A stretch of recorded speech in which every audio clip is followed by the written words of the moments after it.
Hey there, Captain Mutant here. The Hive Crawler was part of Galaxy Squad, a short-lived theme released in 2013. I already looked at the Swarm Interceptor, a small human vessel, but now we'll be exploring the biggest vehicle the bug invasion has to offer, set number 70708, the Hive Crawler.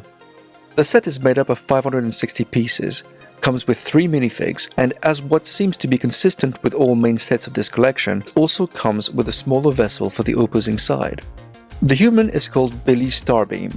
Wait, what? What kind of a name is Starbeam?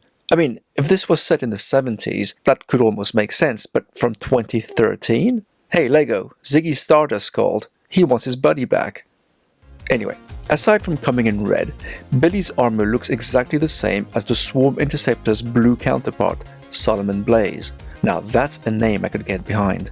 Billy's face looks much angrier, well, probably still fuming that his parents are called Starbeam, and his alternative expression is just as angry, but his mouth is covered up by a mask. The set also comes with a human-made robot which bears no name, just robot. Aside from its head, it's made up of minifig components, kinda like C-3PO. Its body has unique printed both front and back, and the head is the most interesting part of this figure. I have strong Admiral Ackbar vibes from it, and I do like the shape and detailing there. It comes with a jetpack, and I like the fact both jets can be orientated in various angles, should you want to. And finally, we have our insect antagonist, the Mantisoid. It's a different species than the mosquitoid that came with the Swarm Interceptor, and although it looks very menacing, I feel it's an inferior minifig, which is a shame. My main bugbear is its head. Unlike the mosquitoid, its antennas are part of the mold, which could be seen as a good thing, since you won't accidentally lose them, but on the downside, they're the same color as the rest of the head and you can't turn them to give the insect different looks. Worst is the fact that the head extends over the shoulders, which means it can't look sideways, and that's not much fun when playing with it. It also comes with either hand weapons, or these are parts of its appendages. It's not entirely clear. However, since they're the same color as its hands, I'll hazard a guess and say that they are its hands. The set's description says the Mantisoid also comes with 2 different baby insectoids, a flying and a crawling version. However, they're exactly the same mold, and I was unable to make the flying version, which is just the crawling one upside down, balance in that position, so I just made them both crawlers. They do look great and scorpion-like, and also come with very creepy looking eggs, which really bring flashbacks to Alien. You can just about see a creature lurking inside its pink translucent shell. They're lovely pieces, mine, but you won't catch me looking down on them. Okay, let's get building. The first ship you make is the Planet Speeder. It's very quick build and looks like a nice fast plane. I like that an antenna piece is used as a control lever for the pilot, but the build is so small, the windscreen can't even close properly once Billy's in the speeder to control it. The Sky Speeder is an even smaller build, and is the robot's main means of navigation. But it's so small there's no place for it to put its feet. The robot just has to hold on and probably uses its jetpack to help it steer and control the speeder. Despite this, I was impressed that the speeder can easily balance even with the robot in a city position at the back. Both speeders connect to form the Hero Speedster, and I really like its completed look. I do have a complaint though. When they're connected, there's nowhere for the robot to be, since both vehicles hook up back to back. So what does the robot do then? Walk? The robots are people too movement might have something to say about that.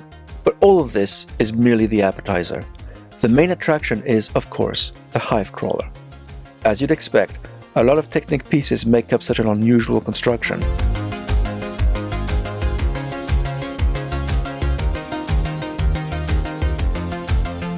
The hidden wheels at the bottom play a crucial function, which we'll see later. Technic pieces make up the crawler's back too.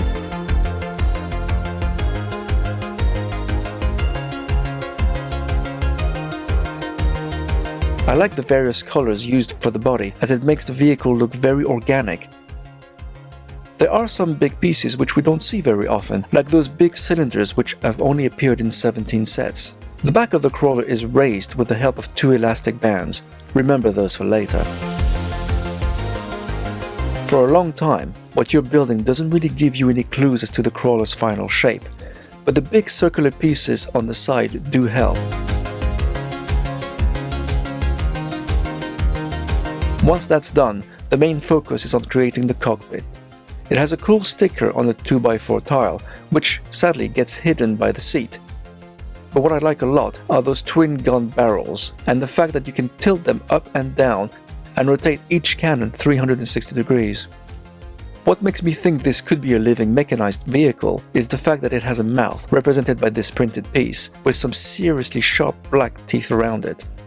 The huge round transparent eyepieces are printed and look excellent. The legs are made up of Technic elements and bars and are finished off with a blade from the Hero Factory theme. They look fantastic and really give the model that extra creepy factor. The eggs are stored at the back and the Mantisoid controls the crawler from the front. The finished product looks totally alien. It's really unlike any Lego set I've seen before. It's also got a couple of tricks up its sleeve. For one thing, it can hurl its eggs great distances. A great way to send those little scorpion creatures deep into enemy territory. This is done thanks to those two elastic bands I mentioned earlier.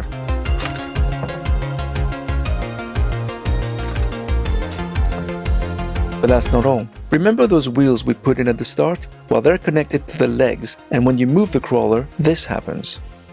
Now, if you thought it wasn't alien looking enough, this will likely seal the deal. Now, impressive though this is, it sadly doesn't work on all surfaces. The big wheels have a tendency to jam, and even on that concrete surface, it stopped working a couple of times. But when it works, it's pretty cool and eerie. There's no doubt the puny human speedster is no match for such a behemoth, but that's hardly the point, and we should view those more as a bonus than anything else. The crawler looks much more impressive than the 500 odd pieces used to build it. LEGO have done an amazing job in creating something that looks so much like an insect, it's instantly recognizable as a wingless housefly, although I think it's quite possible it might have looked too creepy looking for many children, or at least for concerned parents. The eggs look good, and so do the little insectoids. I'm disappointed by the Mantisoid figure's limitations though, and the ridiculousness of the robot's sky speeder, but the main construct shows great care and imagination. I'm giving the Hive Crawler 3 tentacles. That's all I have time for today. Let me know what you think in the comments. Don't forget to add your support to my LEGO Ideas proposal, the link's in the description, and I'll speak to you next time.